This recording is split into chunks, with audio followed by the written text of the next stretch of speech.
கடந்த திங்கட்கிழமை கர்நாடகாவில் 12 வயது யானை நீர் அருந்த சென்றபோது வேகமான நீரோட்டத்தின் காரணமாக கால்வாயில் சிக்கி வெளியேற முடியாமல் தவித்துக் கொண்டிருந்தது.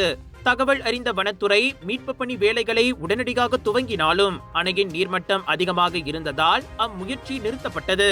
பின்பு நீர்மட்டத்தை குறைத்த பின்னர் புதிய திட்டத்தை உருவாக்கி கடந்த செவ்வாய்க்கிழமை மீட்பு பணி வேலைகள் மீண்டும் தொடரப்பட்டது.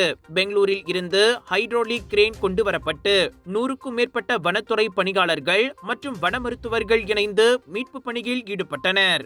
யானைக்கு மயக்க ஊசி செலுத்தப்பட்டு அதனை அரை மயக்க நிலையில் கயிறுகள் மற்றும் சில உபகரணங்களை பயன்படுத்தி பாதுகாப்பாக மேலே கொண்டு வந்தனர். மீட்கப்பட்ட யானை வனவிலங்கு சரணாலயத்திற்கு கொண்டு செல்லப்பட்டு மருத்துவ பரிசோதனைக்கு உட்படுத்தப்பட்டது.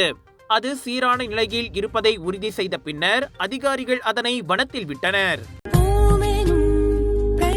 வெற்றிவேல் முருகனுக்கு அரோகரா.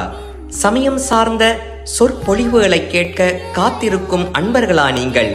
இதோ உங்களுக்காக சமய மாநாடு 2025 ஜோஹர் குலுவாங் தமன் பிர்சாத்து ஸ்ரீ வேல்முருகன் ஆலயத்தில் சமய மாநாடு நடைபெற திருவருள் கூடியுள்ளது.